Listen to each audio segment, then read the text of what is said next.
primera Timoteo, capítulo 6. ¿Estamos preparados para recibir la instrucción? ¿Sí o no? Eso. Padre, gracias te damos en esta mañana, Señor. Gracias porque en el amanecer nos regalaste una misericordia que es nueva.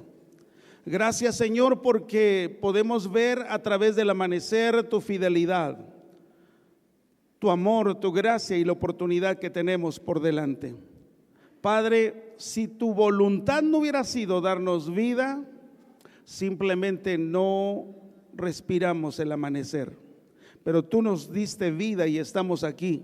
Ayúdanos, Señor, para entender en qué consiste esa gracia y ese favor inmerecido. En el nombre de Jesús, amén, amén. Hemos estado hablando acerca de pelea la buena batalla de la fe. ¿Cómo dije? Esta expresión el apóstol Pablo la tiene justamente en la base escritural que le di. En el versículo 12, primera Timoteo 6, 12. Pelea la buena batalla de la fe. Una vez más. Vamos a leer desde el 11 al versículo 16. Leamos con atención. Leo para ustedes. Mas tú, hombre de Dios, huye de estas cosas y sigue la justicia, la piedad, la fe, el amor, la paciencia, la mansedumbre. Pelea la buena batalla de la fe, echa mano de la vida eterna, a la cual asimismo fuiste llamado, habiendo hecho la buena profesión delante de muchos testigos. Te mando delante de Dios, que da vida a todas las cosas, y de Jesucristo, que dio testimonio de la buena profesión delante de Poncio Pilatos, que guardes el mandamiento sin mácula ni reprensión hasta la aparición de nuestro Señor Jesucristo, la cual a su tiempo mostrará el bienaventurado y solo soberano Rey de reyes y Señor de señores, el único que tiene inmortalidad, que habita en luz inaccesible, a quien ninguno de los hombres ha visto ni puede ver, el cual sea la honra y el imperio sempiterno. Amén. Esta mañana, cuando estamos pensando en esta escritura, queremos detenernos aquí, porque cuando hemos venido hablando de lo que significa persistir en la carrera, que lo hablamos de la carta del apóstol Pablo a los Corintios, y que persistir en la carrera no es un asunto de echarle ganas, no es un asunto de proponernos en nuestras fuerzas hacer algo, sino cuando lo vemos en la palabra, nos damos cuenta de que solamente esto puede ser el favor de Dios en nuestras vidas. La semana pasada, hablando de la pelea la buena batalla de la fe, yo les hablé de dos cosas que tenemos que hacer si peleamos la buena batalla de la fe. La primera cosa que tenemos que hacer es huir. ¿Huir de qué? Dice ahí el versículo 11, huye de estas cosas. Pero también hay algo que me dice ahí, y sigue la justicia, la piedad, la fe, el amor, la paciencia, la mansedumbre. Pelear la buena batalla de la fe no es un asunto solamente de ya me bauticé, compré mi boleto al cielo y estoy seguro que iré al cielo. No es así.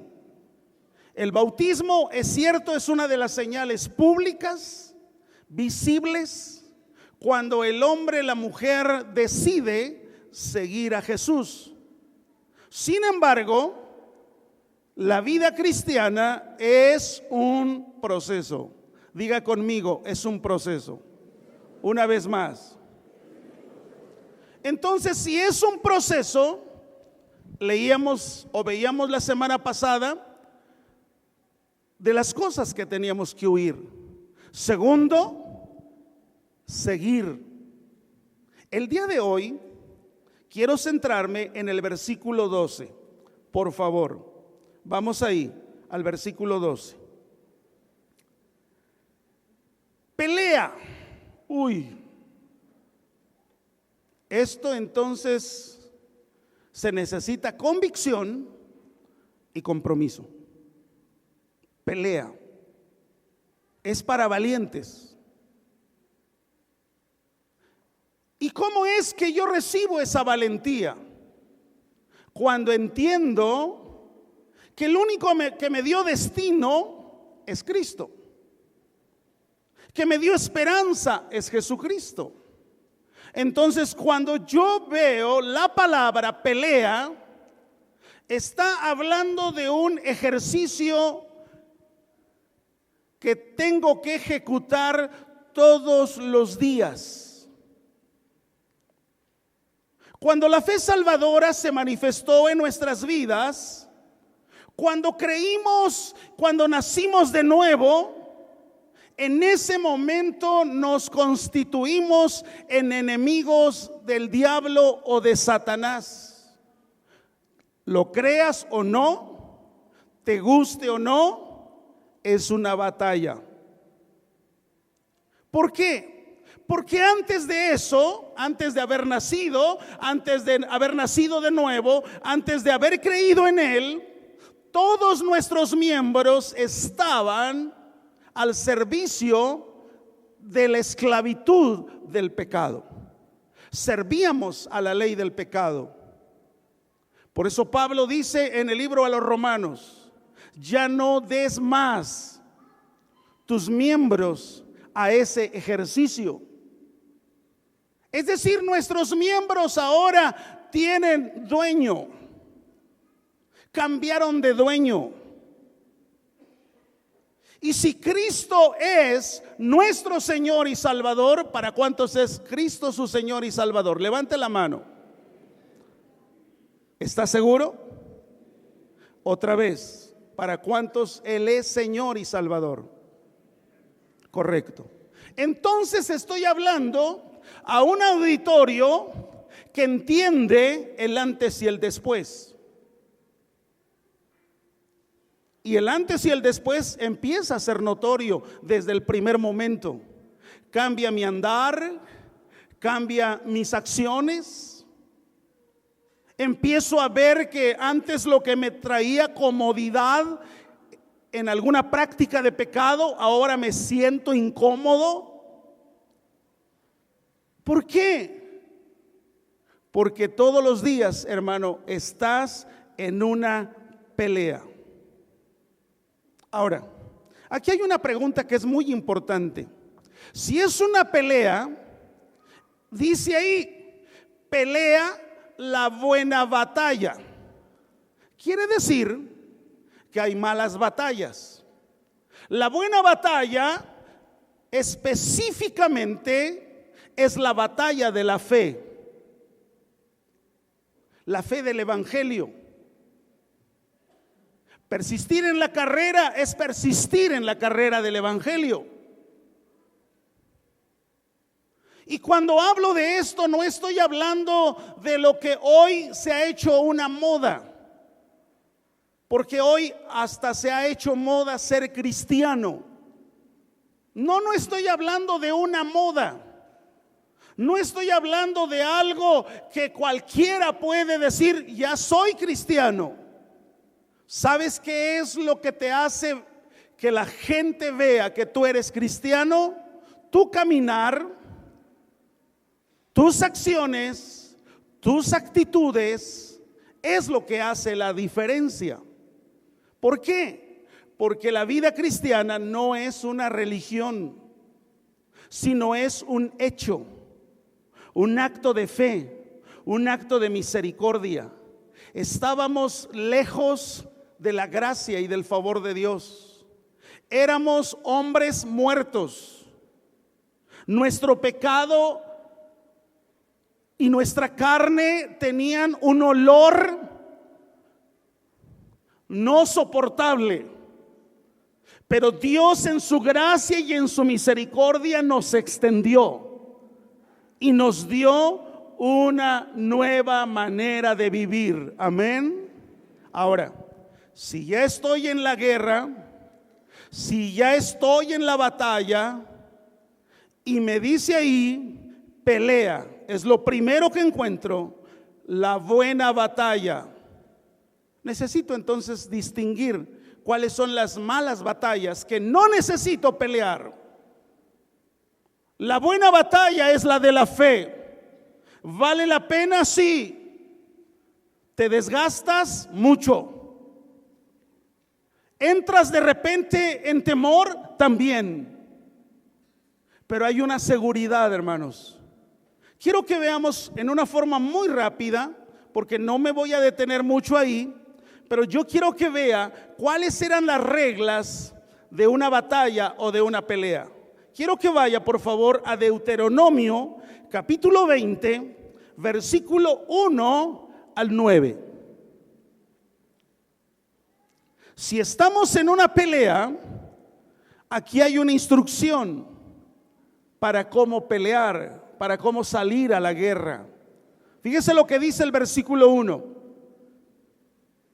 Antes de leer ese versículo 20, ese capítulo, quiero decirles lo siguiente.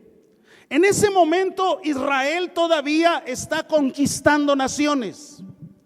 Todavía Israel está conquistando pueblos, está conquistando territorios. Recuerde lo que dice la Biblia. Cuando entres a esa tierra, conquístala. Tendrás que conquistarla. No te unas a esos pueblos. Tú eres diferente. Entonces Israel está conquistando. Todavía no termina. Todavía no termina esa labor. Entonces Moisés les da una instrucción muy clara en este versículo. Cuando salgas a la guerra contra tus enemigos, fíjate lo que nos dice: si vieres caballos y carros y un pueblo más grande que tú, ¿qué dice? No tengas temor de ellos, porque Jehová tu Dios está contigo, el cual te sacó ¿de dónde? La tierra de Egipto representa esclavitud. La tierra de Egipto representa nuestra antigua manera territorial de vivir. Vivíamos en Egipto, vivíamos en el mundo. Nos complacíamos con todas las cosas que el mundo hacía.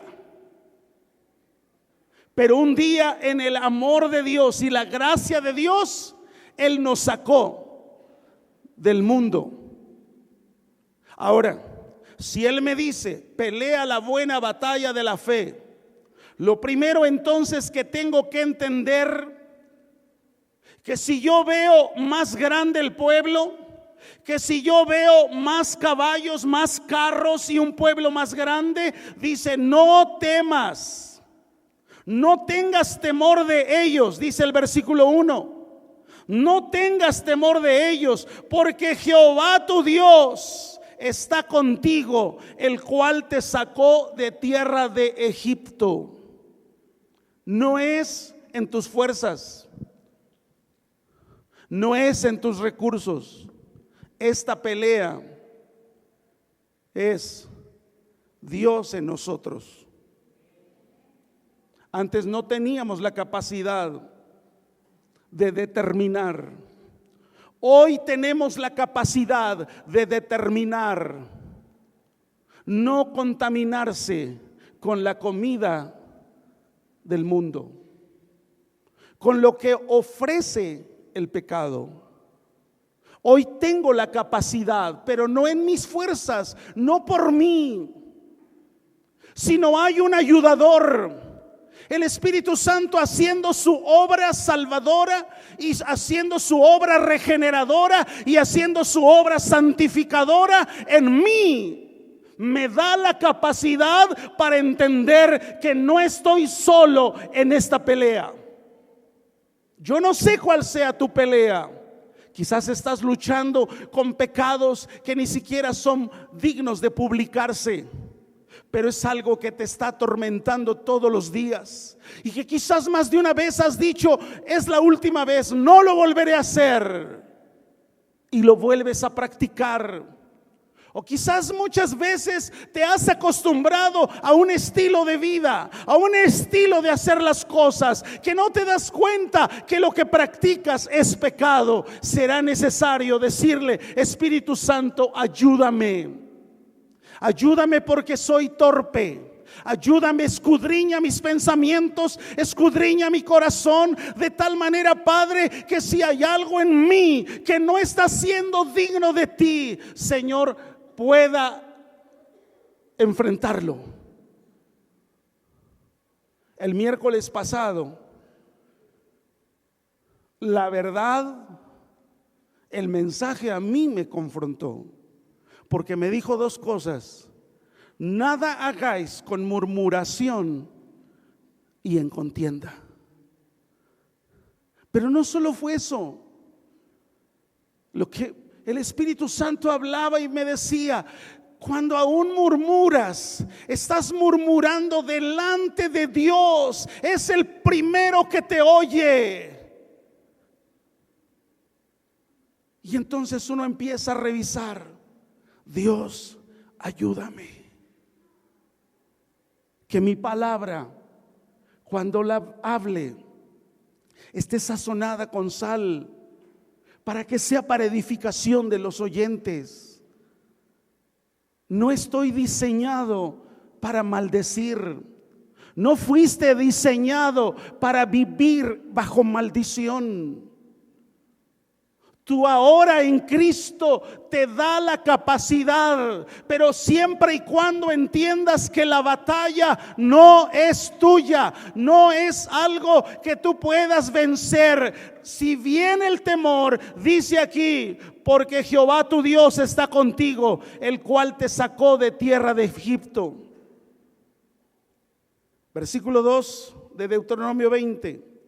Y cuando os acerquéis para combatir, se pondrá en pie el sacerdote y hablará al pueblo y les dirá: oye Israel, está hablándole al pueblo porque va a empezar la guerra. Vosotros os juntáis hoy en batalla contra vuestros enemigos. Y mira cómo vuelve a decirle el sacerdote: no desmaye vuestro corazón, no temáis, no os azoréis. ¿Qué es azoréis? Amedrentarte, hacer dos pasos hacia atrás. Dice: no os azoréis ni tampoco os desalentéis delante de ellos. ¿Por qué? Versículo 4: porque Jehová vuestro Dios va con nosotros para pelear con vosotros contra vuestros enemigos y para darnos la victoria. Gloria a Dios. Pero es algo que tenemos que tener en nuestras entrañas y creérnosla. No es en tu nombre, es en su nombre. No es en mis recursos, no es en mis medios, es en Él. Es en Él. Entonces, cuando yo veo aquí estos primeros 4 versículos, puedo ver el por qué no puedo amedrentarme, puedo ver el por qué no puedo tener temor. Hay dos cosas que Dios les está diciendo ahí. Número 1, yo soy el que estaré contigo. ¿Cuántos creen esto? Él es el que va a estar con nosotros. Sí, Él va a estar contigo en ese momento de aflicción, en ese momento de duda, en ese momento de muchas veces no saber qué hacer y preguntarle como al viento: ¿qué hago? La oración, la lectura de la palabra, la comunión con Dios te dará la capacidad y el oído auditivo para escuchar la voz de Dios a través de su palabra. Algunas veces, cuando estás tomando una decisión, lo único que vas a recordar es un pasaje bíblico que leíste, no sé, semanas atrás, tiempo atrás, meses atrás, pero que ahora esa palabra te está dando dirección en lo que tienes que decidir. Es una batalla. Lo primero que entonces debemos reconocer en esta batalla es que Él está con nosotros. Gloria a Dios. Amén. Lo segundo que tenemos que reconocer en esta batalla está ahí en el versículo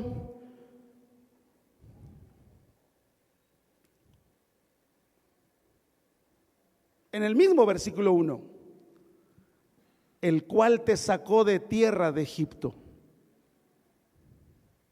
¿Te puedes imaginar esas imágenes de ver cómo el mar se abre? Te vienen correteando. Estás viendo al ejército de Faraón. El mar se abre y en una forma milagrosa el pueblo entero pasa en seco. Y cuando está pasando el último del pueblo, el mar se cierra y todos los caballos de Faraón, los carros, quedan anegados.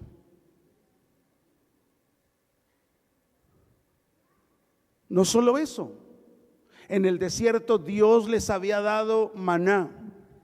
Dios les había dado agua de la peña, salir de la peña el agua. Dios les había dado carne. Es decir, ellos habían visto milagrosamente cómo aún su calzado y sus vestidos no se habían deteriorado, no se habían acabado. No había tiendas para comprar calzado, no había tiendas para comprar vestido, así que el Dios que los sacó de Egipto les dio también provisión. Escúcheme bien, no se te olvide que el que te sacó de esa vida pecaminosa, sin plan y propósito, es Dios. El gran problema es que cuando ya habitamos en tierra de bendición, nos volvemos engreídos, orgullosos, arrogantes y pensamos que lo que tenemos no lo hemos ganado por nosotros. Ese es el problema. Ese es donde empieza el problema. Porque no tenemos problema para reconocer que Él nos sacó, que Él nos libertó. No tenemos problema para creer que Él está con nosotros. En eso no tenemos problema. El gran problema es que cuando estamos dentro de ese territorio de bendición, de gracia y favor, nuestras acciones parecen estar igual que si estuviéramos en el mundo. No traemos voto de gratitud cuando nos presentamos delante de Dios. Nos cuesta demasiado expresarle gracias. Usted y yo hemos venido a esta casa esta mañana a pagar nuestros votos de adoración. Entrad por sus puertas con acción de gracia, por sus atrios con alabanza. Te pregunto, ¿dónde quedó tu adoración y dónde quedó tu alabanza?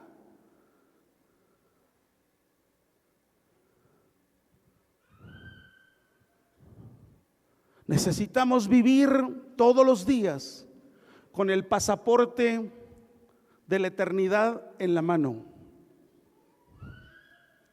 Y yo te recomendaría que no lleves mucho equipaje. Viaja ligero. Pasaporte en la mano, porque no sabemos en qué momento.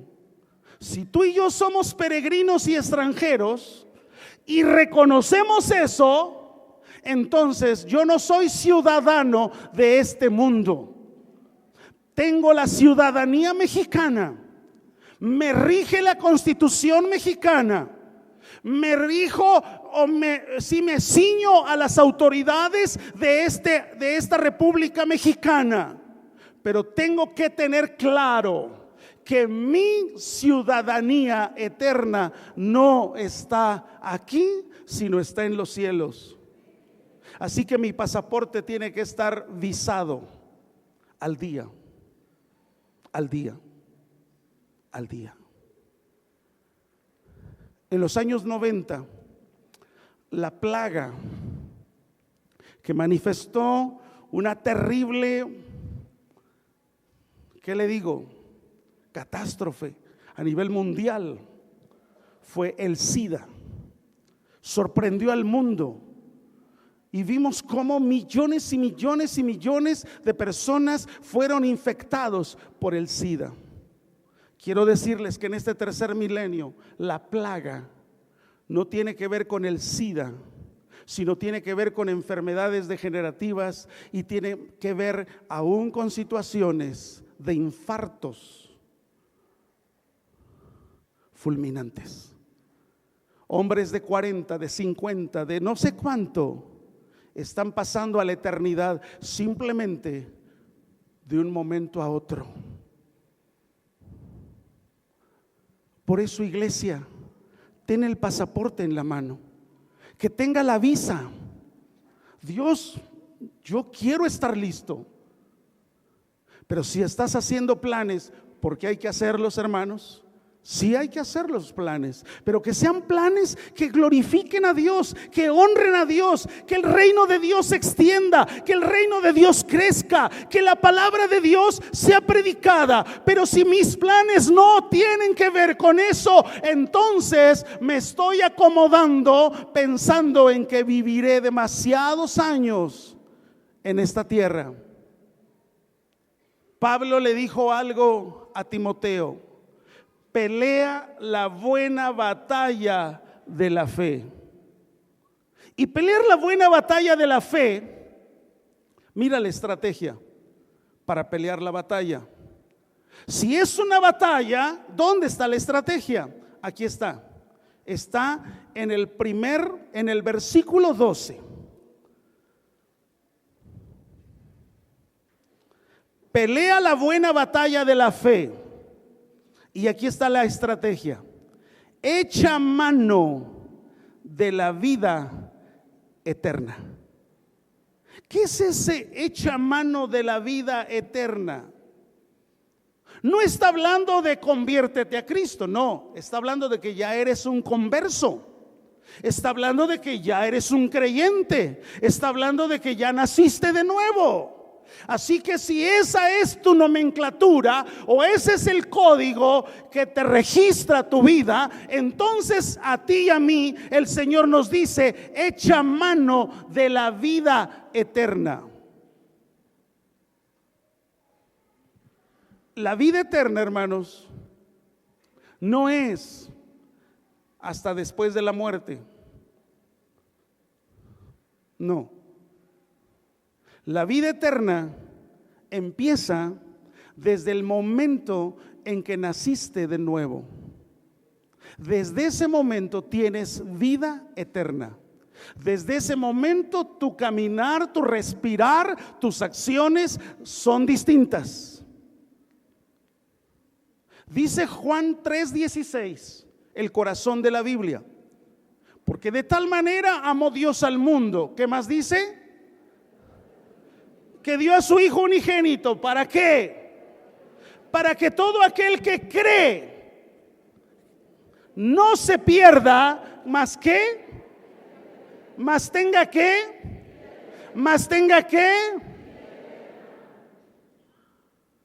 y la vida eterna es en el momento de la conversión. Desde ahí empiezo a vivir la vida eterna. Y cuando Pablo le está diciendo echa mano de la vida eterna, está hablando de, desempolva las herramientas espirituales que Dios te dio. Recuerda qué es lo que Dios ya te entregó.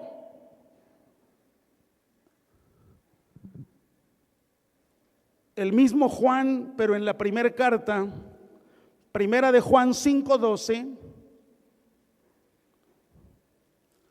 Dice así la palabra de Dios: el que tiene al Hijo, ¿qué tiene? ¿Quién tiene al Hijo? Al que, ¿qué? Cree. ¿Sí lo tiene ahí clarito? ¿Quién tiene al Hijo? Al que cree. El que cree tiene al Hijo. Y si tiene al Hijo, dice, tiene la vida. Y el que no tiene al Hijo de Dios no tiene la vida. A ver, ¿se está contradiciendo? No. A ver, vamos por partes. Cuando tú y yo nacimos, lo primero que recibimos es una vida biológica. Una vida biológica. Nacemos, crecemos, nos multiplicamos, nos reproducimos y morimos. Esa es la vida biológica. Pero Juan no está diciendo de esa vida biológica. Porque entonces usted podría decirme, bueno, entonces ¿qué, estoy muerto o cómo me ve? No, está diciendo, el que tiene al Hijo tiene la vida. No está hablando de la vida bios, sino está hablando del soplo del Espíritu Santo para darte vida. Estando muertos en vuestros delitos y pecados, Él nos dio vida. Esa vida sería en el griego la vida Zoe, con Z, S-O-E, la vida Zoe. Entonces cuando Juan dice el que tiene al Hijo tiene la vida, no está hablando de vida biológica, está hablando de vida espiritual, está hablando del soplo del Espíritu Santo para darte vida. El que no tiene al Hijo, o sea, no lo creíste, tienes una religión porque te gusta, vienes a la hacienda, te gustan las canciones, te gusta el mensaje, lo que te gusta el campo, te gusta lo que te guste. Pero si no has creído en Cristo, entonces no has vivido nada de esa vida eterna. Entonces Pablo le está diciendo a Timoteo, echa mano de la vida eterna, echa mano del momento en que tú creíste. Echa mano del momento en que la imposición de manos del presbiterio te dio esta encomienda. Echa mano del momento en el que fuiste educado, enseñado por tu abuela y por tu madre. Pablo le está diciendo a Timoteo, echa mano de la vida eterna. Echa mano de esa vida Zoe. Echa mano de esa vida en Cristo. Echa mano de ese soplo del Espíritu Santo. Echa mano. Echar mano de la vida es siempre estar pensando en Él. Que todo lo que digas y hagas glorifique a Dios. ¿Será tu perfecta voluntad que yo haga esto? ¿Será tu perfecta voluntad que yo haga aquello? ¿Será tu perfecta voluntad que yo adquiera esto, que yo compre esto, que yo haga aquello? ¿Será tu perfecta voluntad? Eso es vivir en una vida eterna. La vida eterna no empieza hasta que te moriste, hasta que están ahí en el cajón velándote. La vida eterna se mostró antes de morir. ¿Por qué? ¿Por qué se muestra la vida eterna? Sencillo. Tu caminar fue distinto, tu hablar fue diferente, tus acciones totalmente distintas. Un hombre renovado, una mujer renovada, un matrimonio transformado. Esa es la vida de ese soplo. Así que tengo que revisar. Si yo digo soy cristiano, pero no estoy tratando bien a mi esposa, es más, la maltrato, la señalo.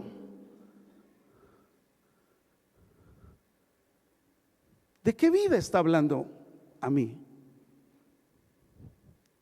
si yo no tengo la capacidad de amar a mis hijas, a pesar de sus errores, a pesar de sus torpezas, ¿de qué vida estoy hablando? Si no tengo la capacidad de hacer hacia la iglesia lo que el Señor me llamó a hacer, ¿de qué vida estoy hablando? Revisemos nuestro andar, iglesia. Pelear la buena batalla de la fe no es cantar, saltar, brincar, revolcarse. No es eso. Pelear la buena batalla de la fe es cuando estás en el trabajo, cuando estás en el transporte y hay una situación de ofrecimiento indebido. ¿Qué haces cuando tu compañera o tu compañero de trabajo te dice: estoy para servirle lo que usted quiera, y te manda ojos cariñosos?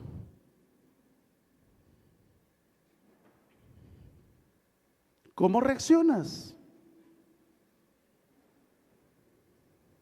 O ante un ofrecimiento,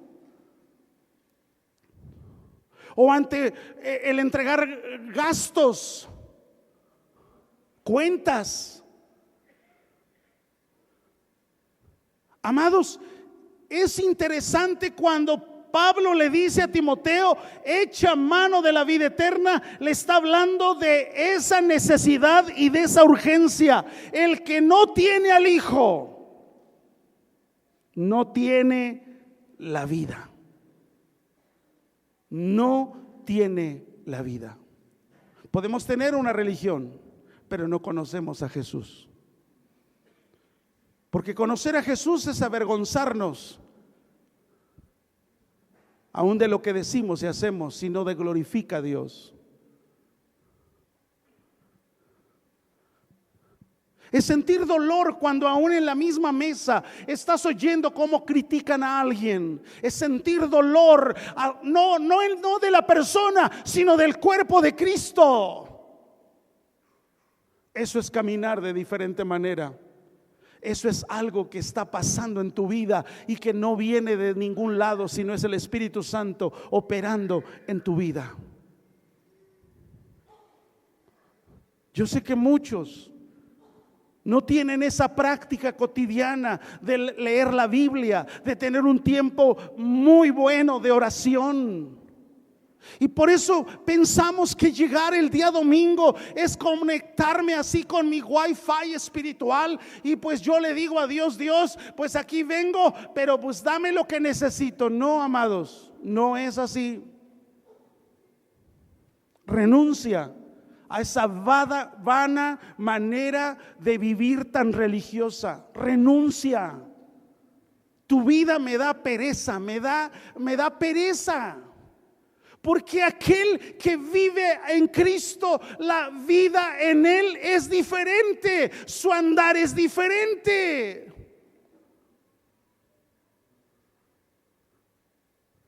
Y el caminar, hermanos, tiene que bajar aún hacia la vida más simple de nuestro andar. Dicho de otra manera, si mi relación vertical con Dios no está con una claridad de banda ancha, no voy a poder realmente tener la claridad para resolver cosas en mi horizontal.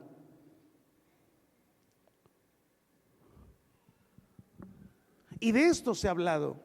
Este es el tercer mes en el que estamos insistiendo cómo persistir en la carrera. Y persistir en la carrera es más que congregarse. Persistir en la carrera es que cambies tu rutina, aún de escudriñar la palabra, de proponértelo, de decirte: Dios, ayúdame.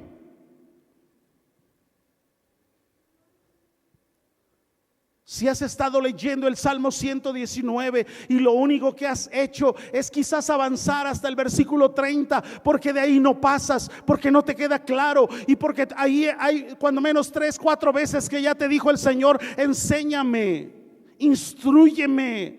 Examíname. ¿Qué estoy diciéndole? Señor, ayúdame. No puedo. No puedo porque mis pensamientos.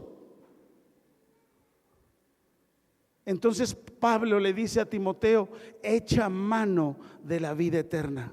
Y miren, parte de esa vida eterna, Pablo lo resume a los Efesios de esta manera. Efesios 2, por favor.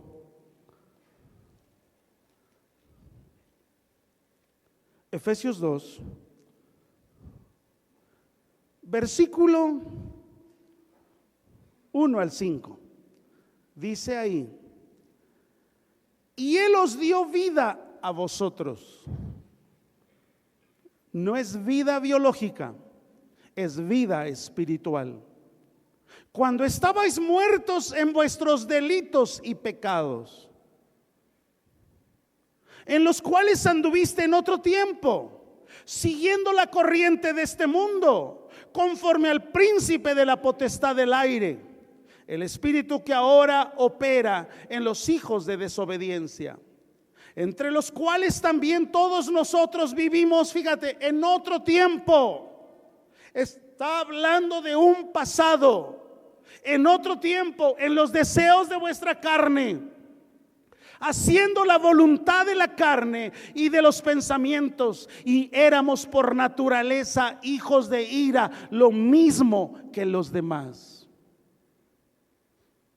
El 5, pero Dios, diga conmigo, pero Dios, que es rico en misericordia, por su gran amor con que nos amó, aun estando nosotros muertos en pecado, nos dio vida juntamente con Cristo.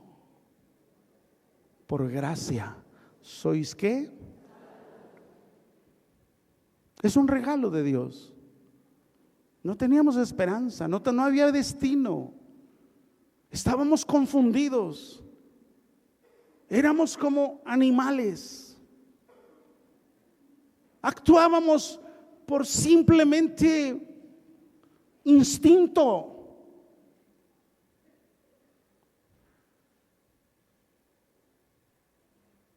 No podemos caminar en ese instinto, porque ahora Él nos ha despertado a una manera nueva de vivir. Amén.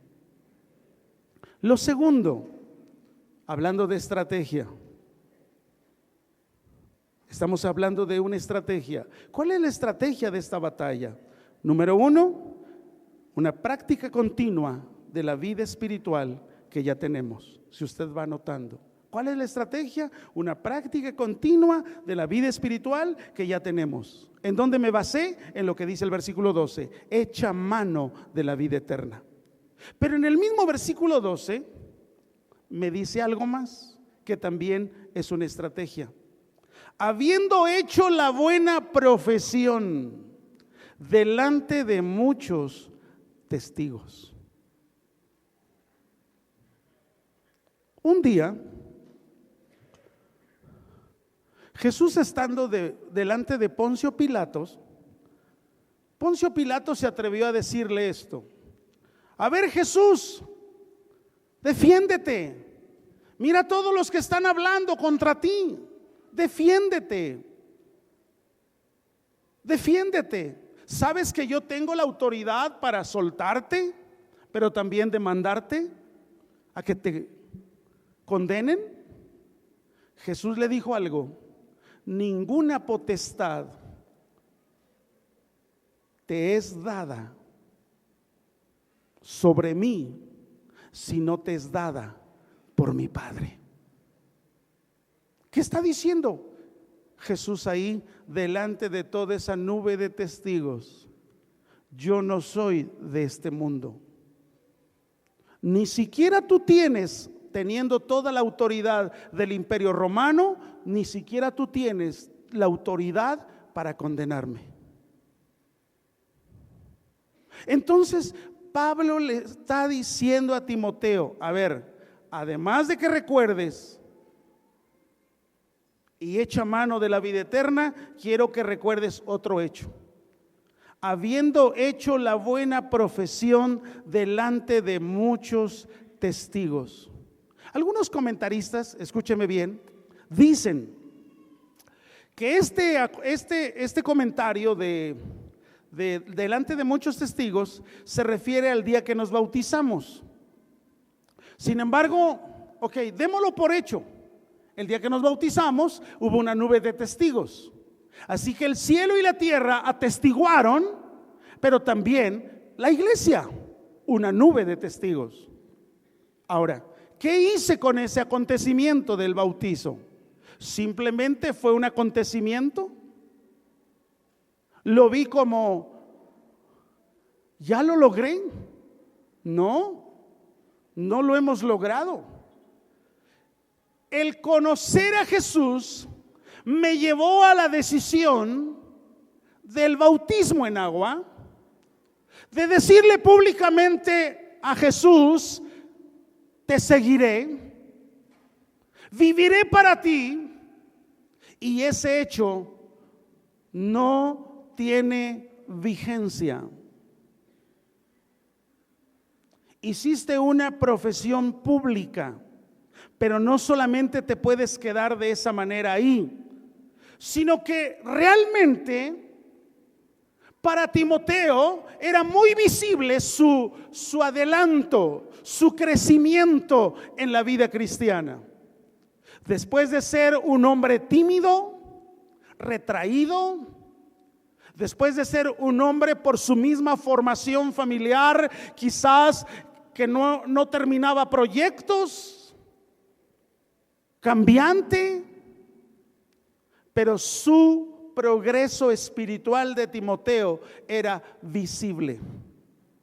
Así que, iglesia amada, si tu progreso espiritual ha sido visible a tu familia, a la misma iglesia, el Espíritu Santo te dice en esta mañana: echa mano de la vida eterna, pero en segundo lugar, recuerda cómo ha sido tu progreso en la vida cristiana. Si tu progreso ha sido distinto, si tu progreso ha sido de menos a más y sigues a más, a más, a más, entonces pelea la buena batalla de la fe. Pero la estrategia es: echa mano de la vida eterna, y en segundo lugar, habiendo hecha esa profesión delante de muchos testigos, todos los días acentúalo y di: sí, Señor, yo creo en esto que tú estás haciendo en mi vida.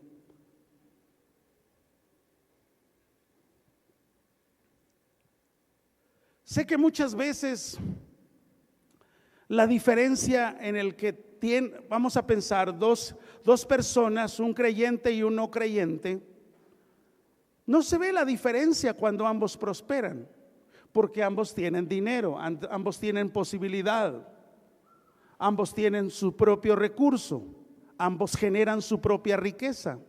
No hay diferencia entre un creyente y un no creyente. ¿Sabe dónde es la plena diferencia de la profesión de fe? Es cuando llegamos al momento de una tribulación. Esa es la diferencia. El creyente en su tribulación entiende que es un proceso. El creyente entiende que es algo pasajero, que es esta leve tribulación, le llama. Es algo que pasará. Es Dios probándome. Esa es la diferencia entre el creyente y el no creyente. ¿Cómo es tu actuar? Por eso Pablo le dice a los colosenses lo siguiente, Colosenses capítulo 3, versículo 1 y 2, hablando de muchos testigos. Dice la Biblia: si pues habéis resucitado con Cristo, o sea, mire hacia dónde me debo de enfocar. Si he resucitado con Cristo, busco las cosas de arriba, donde está Cristo sentado a la diestra de Dios. ¿Por qué he resucitado con Cristo? Estoy buscando cómo agradarle a Él. Estoy buscando cómo ser mejor a los ojos de Él. Estoy buscando cómo todas las cosas que diga y haga o resuelva glorifique a Él. Tengo tanto miedo, tanto temor, tantas cuestiones en las que yo puedo decirle: Dios, ayúdame, no quiero fallarte, quiero llegar a donde tú estás. Pero cuando empiezas a pensar en eso, cuando entiendes que resucitaste en Cristo y estás buscando las cosas de arriba donde está Cristo. Dice el versículo 2: poned la mira en las cosas de arriba, no en las de la tierra. No hay absolutamente una cosa que tú poseas en la tierra que tenga eternidad. Lo único que posees en la tierra y que es haber creído en Cristo, eso tiene eternidad en Él. Pero todo lo demás no tiene eternidad. Se acaba, se degrada, se diluye, se deprecia, pierde valor. Absolutamente todo. Entonces dice aquí: poned la mira en las cosas de arriba y no en las de la tierra. Lo tercero, hablando de la estrategia para pelear la buena batalla de la fe, está en el versículo 14. Estoy en 1 Timoteo 6, 14.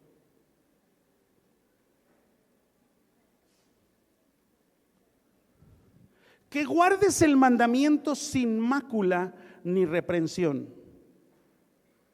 O sea, persiste, pero algo dice ahí: hasta la aparición de nuestro Señor Jesucristo. No sabemos qué suceda primero: que nos vayamos, que seamos levantados por medio del arrebatamiento, o que termine nuestra vida y que seamos depositados en el panteón. Entonces, ¿qué tengo que entender para pelear la buena batalla? Número 1, ya lo veíamos. ¿Cuál fue el número 1? Echa mano de la vida que, insiste, cultiva vida cristiana, cultiva vida espiritual. No te distraigas, cultiva vida espiritual. Lo segundo,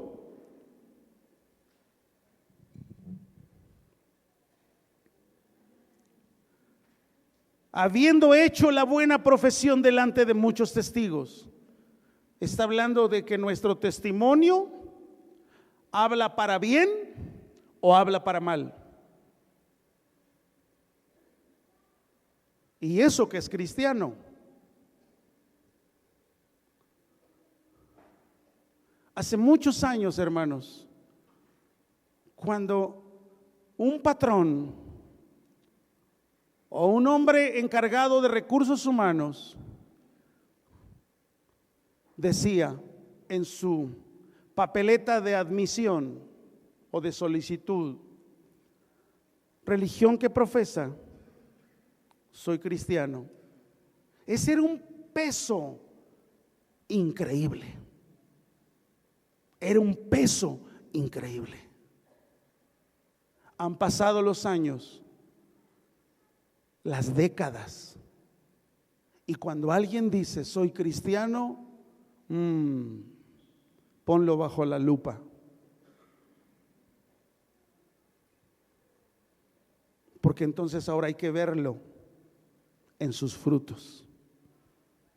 ¿Qué ha pasado entonces? Antes aquellos cristianos eran llamados cristianos porque literalmente eran perseguidos por Jesús, por causa de Jesús. Literalmente eran perseguidos por la sociedad. Eran no solamente perseguidos, sino aún maltratados. Muchos de ellos perdieron su trabajo, sus viviendas. Piense por un momento. Hechos 2, la bonanza de la iglesia. Tenían todas las cosas en común. Vendían sus propiedades. No había entre ellos necesidad. Distribuían la riqueza. Hechos 2. Pero piense más adelante en la carta que el apóstol Pablo le escribe a la iglesia de Macedonia, que eran varias. Iglesia, vamos a levantar una ofrenda para la iglesia pobre de Jerusalén. Tú te preguntas, ¿cómo? ¿Por qué se volvieron pobres? ¿Qué les llevó a la pobreza? La persecución. Era una persecución de a de veras. Muchos de ellos les quitaron sus propiedades, sus casas. Muchos de ellos los desterraron de Jerusalén. Aún teniendo buena posición y buena casa, los desterraron. Sus trabajos se los quitaron. Ya no había trabajo para los seguidores de Jesús. Ya no había trabajo para los que decían ser cristianos. Incluso, mire, está el relato de cristianismo de aquellos días, que cuando alguien bajaba a las aguas bautismales, afuera lo estaban esperando para perseguirlo, para corretearlo, porque su vida estaba en riesgo y en peligro constantemente. ¿Cuánto se ha diluido el término cristiano? Sería mejor decir: ¿eres seguidor de Jesús? ¿Haces lo que Jesús hace? ¿Practicas lo que Jesús practica? ¿Amas lo que Jesús ama? Entonces sí eres un discípulo de Jesús. Porque hoy el término cristiano se ha diluido, se ha abaratado. Cualquiera lo porta, cualquiera se hace llamar. A ese grado hemos llegado. Entonces Pablo le está diciendo: pelea la buena batalla de la fe, echa mano de la vida eterna. Y también le dice: mira, acuérdate que delante de muchos testigos hiciste una profesión, así que profesión de fe, así que no puedes quedar mal, Timoteo. Y Timoteo insistió en ese llamado. Lo tercero, amados, si somos discípulos de Cristo, es que tenemos que estar viviendo a la luz de la segunda venida de Cristo. Porque aquí lo dice el versículo 14: hasta la aparición de nuestro Señor Jesucristo. Eso tiene que ver con vivir a la luz de la segunda venida de Cristo. ¿En qué momento será? Hay varias teorías. Cuando menos en este ministerio estamos entendidos que el próximo evento para la iglesia es la segunda venida de Cristo por su iglesia. Entonces Pablo le dice: pelea la buena batalla hasta la aparición. Iglesia, no desistas. Si estás pasando por alguna tribulación triste, penosa, saca cara, saca pecho, levántate. El precio que pagó Cristo por tu vida fue un valor incalculable. Si por alguna situación caíste, practicaste pecado, pero has reconciliado tu vida delante de Dios, te digo algo: el libro dice Si alguno hubiere pecado, abogado tenemos para con el Padre, a Jesucristo el justo. ¿Qué es lo que Dios en esta mañana entonces a través de su Espíritu Santo quiere? Es que justamente en las diferentes casas donde esta tarde posaremos, en las diferentes colonias de donde vivimos, cada uno de nosotros seamos dignos representantes de Cristo. Y el día de mañana, cuando salgamos al mundo, a la empresa, a la oficina, a la escuela, ante los compañeros, ante las amistades, puedas decir: yo tengo otro estilo de vida. No puedo. Vas a tener que renunciar. Prefiero renunciar. Ese es otro estilo de cristianismo.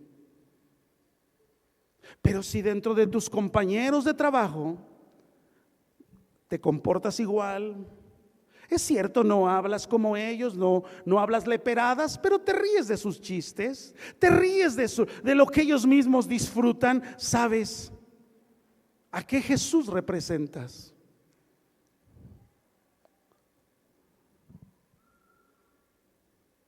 Por eso Pablo le dijo a la iglesia de Colosenses: poned la mira en las cosas de arriba y no en las de la tierra. Iglesia, la buena batalla de la fe no es una opción. La buena batalla de la fe es una guerra, es una pelea.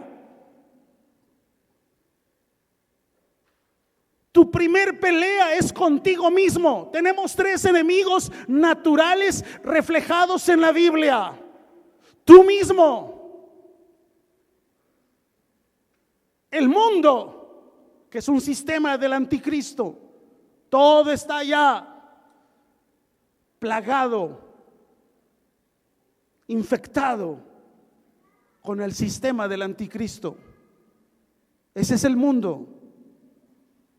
Y tu tercer enemigo se llama diablo o Satanás, como acusador o como tentador. 3 enemigos. Pero el primer enemigo al que todos los días te enfrentas es al mismo que bañas y peinas y vistes todos los días. Ese es tu primer enemigo. Ese es tu primer enemigo. Por eso Pablo le dijo a Timoteo: ten cuidado de ti mismo. Yo no puedo abrir una rendija, porque el diablo me va a matar. Él no juega a ver si puede. Él lo hace. El pecado te puede matar. Pelea la buena batalla de la fe.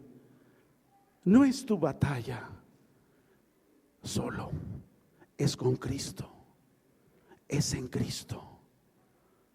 ¿Te vas a desgastar? Sí.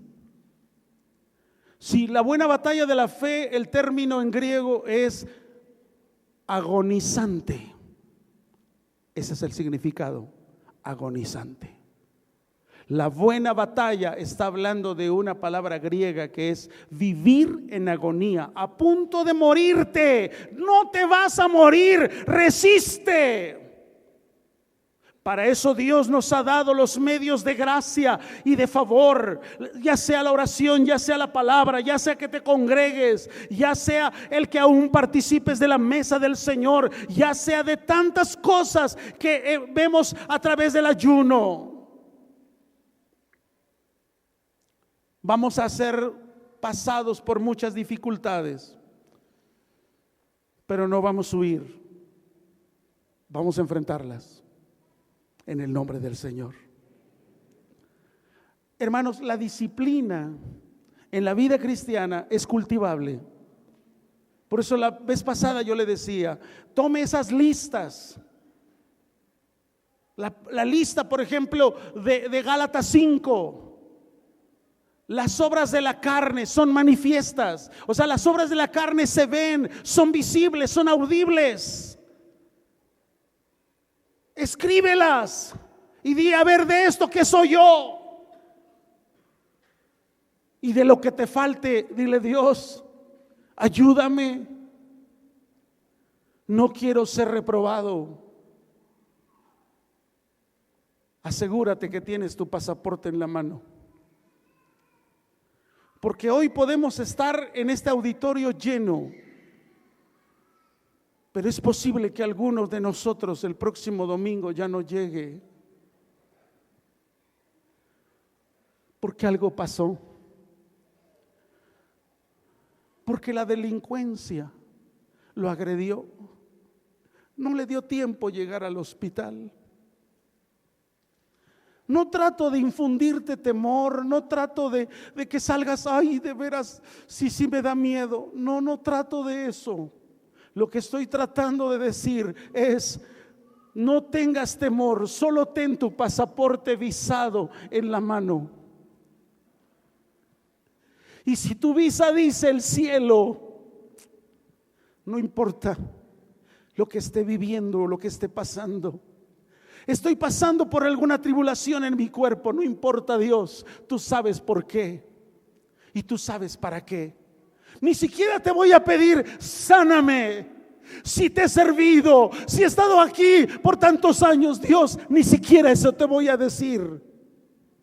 Lo que te puedo decir es que si mi vida está escondida en ti, entonces no tengo por qué tener peligro ni temor, porque Él está conmigo. Gloria a Dios. Amén. Amén. Entonces, la vida cristiana, hermanos, es una disciplina que podemos cultivar. Es nuestra responsabilidad cultivarla. No viene de forma barata. Por eso la vez pasada yo le decía: si realmente quieres ser diferente, rompe tu rutina, cambia de rutina. Viviendo la misma rutina de supuestamente cristiano, te digo algo: quién sabe si llegues. Uy, pero si tengo 30 años aquí. Estoy hablando de mí. Uy, pero si nací en una cuna evangélica, no sé de dónde se aventaron ese rollo.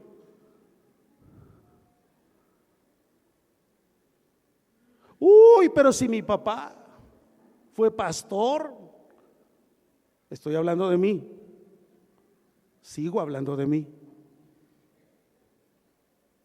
Uy, pero si yo desde que estaba pequeño estaba yo en las primeras bancas. Estoy hablando de mí.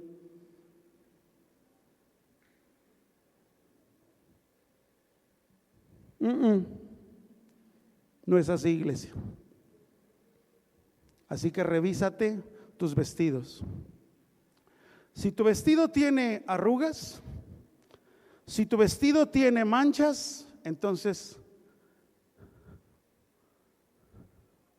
es tiempo de revisión y de decirle: ¿por qué dice la Biblia que Él viene por una iglesia sin mancha y qué? ¿Sin mancha y qué? Hermanos, no nos engañemos. Dios no puede ser burlado. Dios no puede ser burlado. Y Él me va a probar en las cosas tan simples de mi vida cotidiana. Mi primer responsabilidad que Él me dio no es ser pastor. Él me dio una familia. Y ante esa familia tengo que tener claro qué ejemplo les estoy dando. El día que no esté, ¿les darán ganas de seguir el mismo camino que siguió su padre? ¿Se les antojará? ¿O dirán: no, era una religión? Quiero invitarles a que se pongan de pie.